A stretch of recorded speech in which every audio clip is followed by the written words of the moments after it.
I never thought anything could go wrong during our camping trip. We were miles from the nearest town. My name is Alex. I decided to take my daughters, Lily and Emma, camping in a quiet part of the forest that I knew well. I had no idea that something scary was waiting for us. The sounds of nature were calming, but I started to feel a strange chill in the air. My daughters were happily playing with the walkie-talkies I had given them, when suddenly a strange voice came through the walkie-talkie. "Hello, little ones, it's Santa, I've come to play," the voice said. I felt a cold shiver down my back. I was inside the tent organizing our stuff, and I hadn't turned on any channels on the walkie-talkie. How could this be happening? I looked outside and the girls were staring at the walkie-talkie, their faces full of wonder. But my heart was racing, and I was really scared. I stepped outside, trying not to show how worried I felt. "Hey girls, what's going on?" I asked. Lily jumped up excitedly. "Daddy, Santa is talking to us. He wants us to find him. Can we go?" A wave of fear washed over me. No, sweetheart, we can't go looking for Santa in the dark woods," I said, trying to sound calm even though I was feeling terrified. "Why don't we stay here and play a game instead?" But Emma wasn't convinced. She held the walkie-talkie closer. "But Daddy, he said we should look for him. What if he has presents?" I didn't know what to do. The voice on the walkie-talkie crackled again. "Come find me, kids. I promise I have something special for you." The strange situation made me feel uneasy, but I decided we had to stop it. "Turn that off," I said, trying to stay calm. I took the walkie-talkie from Emma and switched it off. The sudden silence was strange, and the girls' happy faces faded a little. But then we heard something, rustling sounds coming from the trees behind our tent. At first I thought it was just the wind, but the sounds kept getting louder. Then we heard voices, quiet and close. "Go find him. He's waiting," the voice whispered. I stepped back from the tent, trying not to look behind me. My daughters were holding hands and their faces looked scared. "Do you hear that, Daddy?" Emma asked. "Yes," I said, my throat dry. "But it's nothing. Just the trees. Let's go inside the tent and play a game." We crowded into the tent and I quickly zipped it up, but I could still hear the voice from outside. It was soft at first, but it was getting louder, like a command to go find Santa. I grabbed a flashlight, trying to make myself feel safer. I told the girls stories about brave heroes and mythical creatures to take their minds off the fear, but I couldn't stop worrying. Every rustling outside made me jump, and the whispers seemed to be everywhere. After what felt like hours, I looked outside. The moonlight lit up the campsite, but the shadows around the trees didn't look normal. They were still, like they were waiting for something. Just as I was about to talk to my daughters, the walkie-talkie buzzed back to life, and a creepy laugh echoed from it. "I hope you've come ready to play," the voice said. I grabbed the walkie-talkie and turned it off again, my heart racing. "Okay, no more of that," I said, trying to be brave. Emma looked at me and asked quietly, "Can we go home?" I hugged them both tightly, feeling both protective and scared. "We'll stay here until morning, I promise." But as the night went on, the fear grew stronger. The rustling sounds turned into footsteps, and something heavy was dragging outside our tent. I whispered, "Stay quiet," as I held both girls close. Time felt like it stopped. The whispers got worse, and one of them said, "Why didn't you come find me? I have your presents." I held the flashlight tight. I knew we had to leave as soon as the sun came up. But before it did, I heard a soft scratching at the tent, like tiny nails running across the fabric. Then I heard it, the sound of a zipper slowly being opened. My heart stopped. I turned to my daughters. "Stay behind me," I whispered, standing up to protect them. When I unzipped the flap, the outside world was covered in thick fog. I couldn't see anything, just shadows moving. And then I saw him, A man standing in the mist, wearing a red coat and carrying a big old sack. "Santa!" Lily screamed, trying to run towards him, but I grabbed her arm and pulled her back. "Get back!" I shouted, fear gripping my heart. The man's smile was too wide, and he didn't look right. "I've come to play. Where are your presents?" I felt a tug on my arm as my daughters tried to get closer to him like they were hypnotized. The shadows seemed to pull them towards the man. "No, don't go!" I yelled, panic taking over. The man lunged toward us. I pushed past him, pulling my daughters with me. We ran, heading toward the trees in the dim light of our campfire in the distance.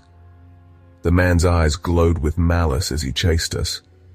We didn't stop running until we reached our car. I got the girls inside and locked the doors. "Daddy, what was that?" Emma asked, crying.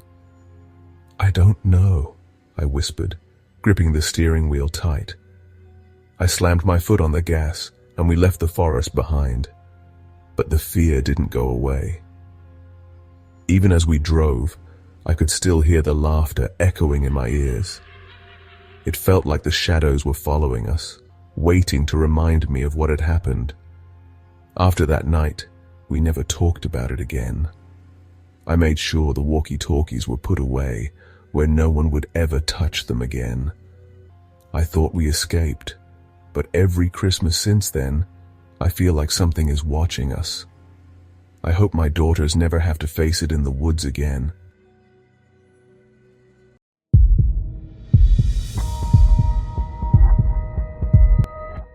I'm a nature photographer and I love capturing the beauty of the natural world. To kick off the new year, I decided to go on a solo hike up Blood Mountain. What I didn't know was that this hike would turn into a terrifying experience that still haunts me.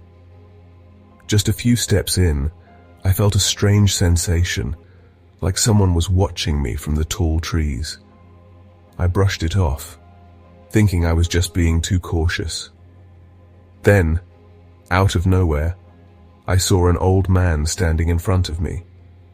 He wore a worn-out coat and a floppy hat, making him seem almost ghostly. "Excuse me," he said in a raspy voice. "Is there anyone at the shelter? Have you seen many hikers today?" I tried to push away my fear, but my heart was racing.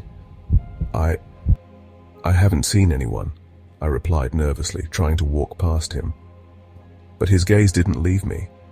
He looked at me like I was the only person he'd seen in a long time. He nodded slowly, pondering my answer. "The mountain can be a lonely place," he muttered. His words hung in the air, thick and heavy. He stared into the distance beyond the trees, as if he was warning me. "You should be careful. Not everyone who comes here leaves." Fear shot through my veins. I forced myself to smile. "Yeah, I'll be careful," I said, trying to sound calm, but I quickly walked away from him. I tried to forget about the encounter and move on. It was just a strange meeting with a weird old man, right? But a few days later, I saw a news headline that made my heart skip a beat. It was about a hiker who had gone missing near Blood Mountain. As I read the details, I froze. The hiker's body was found not far from where I had walked, and I recognized the man from the trail. The realization hit me hard. The mountain, once a peaceful place, now seemed dark and unsettling. I couldn't shake the image of the old man. I started seeing his face in my dreams and even in the faces of strangers. Weeks passed, and the fear continued to grow, gnawing at me. Then I saw another news story. More hikers had gone missing near Blood Mountain. I felt a horrible connection to that man, like he was still out there, and I couldn't escape his presence. One night I couldn't take it anymore. I had to go back to Blood Mountain, to face my fears, to find some closure. I packed my camera gear, trying to push down the voice in my head that told me it was a bad idea. As I arrived at the trailhead, the sun was just starting to rise. The sky was painted with beautiful colors, but everything felt wrong. I gripped my camera, every sound making me jump. The trees seemed taller, the shadows deeper, and the air thick with unease. I kept walking, telling myself I was being paranoid, but I couldn't shake the feeling that something was wrong. I reached the shelter, and the feeling only grew stronger. Something wasn't right. I looked around, and that's when I saw him, the old man. He was standing just a few feet away, staring at me with that strange, unblinking gaze. His appearance was even more unsettling now. His clothes were torn, and his eyes gleamed with a wild intensity. "You're back," he said, a twisted grin spreading across his face. "I thought you might be interested in the history of this place." I felt a cold sweat break out on my skin. "Stay back," I shouted, my voice trembling with fear. He stepped forward and I backed away, trying to get to the shelter. My heart raced and I felt panic rising in my chest. This man wasn't just a lost hiker. There was something darker about him, something that felt wrong. As he spoke again, his words felt heavy, full of hidden threats. I didn't want to stick around to find out what he meant. I turned to run, my legs moving faster than I ever thought possible. I could hear his laughter echoing through the trees behind me, cruel and mocking. "I'll tell you a secret," he shouted after me. "You can't escape the mountain." I didn't stop. I kept running, pushing through the thick brush, my breath coming in ragged gasps. My heart thumped in my chest, urging me to go faster, to get away from him. I could hear his footsteps behind me, closer and closer. But I refused to look back. I stumbled, but I got up, pushing myself harder. Finally, I saw the edge of the trail. The parking lot was just ahead. But just as I thought I was safe, I heard his voice again, echoing behind me like a twisted whisper. "You can't hide from me." I pushed forward, reaching the parking lot with every ounce of strength I had left. I screamed for help, my voice cutting through the cold morning air. But when I turned around, he was gone. There was no sign of him. The woods stood still, silent. I didn't stop to look back. I got in my car, my hands still shaking, and drove away as fast as I could. Months later, when I heard about another hiker who went missing, the fear surged again. I knew that the mountain had taken more lives, and I couldn't shake the feeling that the old man was still out there watching. I haven't hiked Blood Mountain since that day, and I'm not sure I ever will. Every time I close my eyes, I hear his voice whispering, "You can't escape the mountain."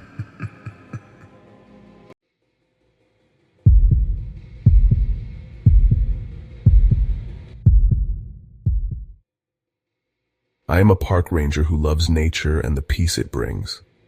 One cold winter day, I decided to go on a hike all alone, wanting to be far from everyone. But now, I find myself standing face to face with a man in a ski mask, and I realize I've made a huge mistake. It is 3 a.m. The moon is hidden behind thick clouds, and everything is so quiet. The only sound I can hear is the snow crunching under my boots. But it sounds so loud, like my heartbeat. I can't take my eyes off the stranger in front of me. His eyes are hidden behind the mask, but I can feel his cold gaze. Fear starts to take over. He shouldn't be here. This part of the woods is far from any hiking trails, especially at this time of night. I didn't expect to see anyone out here, I say, trying not to sound scared. I take a small step back, but my body feels frozen. The cold air fills my lungs, and I can see my breath coming out in white clouds. "Who are you?" The man takes a slow step forward. My heart races. "I was hoping to find you," he says, his voice deep and rough. "You've been watching me." The words hit me like a punch. I feel exposed. I've spent so much time in these woods, and I know how to stay hidden. But somehow he knows me. How? My mind races back to the past few weeks. Strange things have been happening. I've seen shadows moving when no one was there. I've found strange footprints in the snow that shouldn't be there. I've heard whispers from the trees. At first I thought I was imagining things, but now I realize it's all real. "Who are you?" I ask again, my voice shaking. "I'm just a wanderer," he replies slowly. But tonight I'm looking for someone. He takes another step closer and I move back, pressing my back against a tree. Stay back, I shout, my voice loud in the quiet night. I know no one is around for miles. The trailhead is at least 3 miles away. You shouldn't be here. Then I feel it. The air around me feels different, colder. Something dangerous is near. I hear a noise behind me, just a soft rustling sound, but it's enough to make my skin crawl. The man notices it too. His lips curl into a small, cruel smirk. You're not alone, Caleb, he says quietly. Suddenly 2 more people step out from behind the trees. They are wearing ski masks, just like him. My fear grows and I feel like I'm trapped. I need to get away. Without thinking, I turn and run. The snow crunches loudly under my boots, echoing through the woods. I can hear their footsteps behind me getting closer. My mind is racing. I can't let them catch me. I know the woods better than anyone, and I have to use that to my advantage. I push myself harder, running deeper into the trees. Branches hit my face and the cold air cuts at my skin. My lungs burn with every breath, but I keep running. I have to escape. Suddenly I slip down a small slope and stop at the edge of a frozen lake. I look at the ice in front of me. It's still and calm, but I know it's dangerous. There's nowhere else to go. I hear them getting closer. I step cautiously onto the ice, hoping it will hold. But the moment I put weight on it, the ice cracks under my feet. Cold water surrounds me, pulling me down. I fight with all my strength to get to the surface. I break through the ice and gasp for air, but I hear them laughing, their voices echoing across the lake. Look at him. He's just a lost little ranger, they laugh. I swim as fast as I can, trying to reach the far side of the lake, but the ice cracks again beneath me as they get closer. I finally manage to climb out of the water, shivering from the cold. They approach, stepping onto the ice like it's strong enough to hold them, but I can see the ice cracking under their weight. They are playing with me, and I feel a deep, helpless fear. Why? I ask, my voice trembling. Because it's fun, the man in the ski mask replies. You were supposed to be a simple ghost story, a ranger who got lost in the woods. I understand now. The strange shadows, the footprints, the whispers, they were all a part of this. They had been watching me. They had led me here. You wanted to be one with the wood, right? Another figure asks, laughing. Now it's time to become part of it. Before I can react, one of them lunges toward me. I dodge and push myself forward, running across the ice. I can't let them catch me. My heart is pounding in my chest, and I feel like I'm drowning in fear. I make it to the shore first, but they hesitate. The ice cracks beneath them. This is my chance. I run through the trees, using the rough bark to steady myself. I can't stop now. I run deeper into the woods, my feet pounding against the snow. The wind howls around me, and the trees look like dark shapes watching me. I feel like I'm being hunted. Then I see a light in the distance. My hope returns. I run toward it, pushing through the thick branches, my legs burning with effort. As I get closer, I see it's a small ranger station, the warm light spilling out into the snow. I bang on the door, shouting, "Help, please!" But no one answers. I force the door open and stumble inside, feeling the warmth against my freezing skin. I reach for the radio to call for help, but when I turn it on, all I hear is static.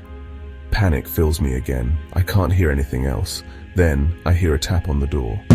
My heart stops. I turn slowly, my fear growing. The masked figures are standing at the door, their shadows stretching into the light from outside. "You thought you could escape the woods," one of them says in a cold voice. "Welcome to your new home, Ranger." They step inside, and I feel the walls closing in around me. My body shakes. There's nowhere to run. The laughter fills the room, growing louder. My heart is racing, and the warmth of the room doesn't help. It feels cold inside me, like something is taking over. I grab the radio again, my hands shaking, trying to turn it on, but all I hear is the loud, strange sound of static. A soft voice whispers, "No one's coming, Caleb." The figures in the masks move closer, their dark shapes growing bigger as they step forward. I try to move, but my back hits the wall. There is no way out, no way to escape. Then the light above flickers. A strong wind shakes the house, making the windows rattle like they're about to break. I close my eyes and think hard. There must be something I can do. When I open my eyes again, everything is quiet. The masked figures, their laughter, the shadows, they are all gone. Only silence is left. I quickly run to the door and open it. The woods are dark and still. The snow falls softly, covering everything like a blanket. The only footprints I can see are mine. Then I hear the radio again. "Caleb, are you out there?" I grab it. "Yes," I shout. "I need help, now." There is a pause. Then I hear a quiet laugh. "Caleb, you've been missing for days." The radio falls from my hands. My own footsteps in the snow. My own voice calling for help. It feels like something I don't understand anymore. Because deep inside, I already know the truth. I never escaped the woods, and I never will.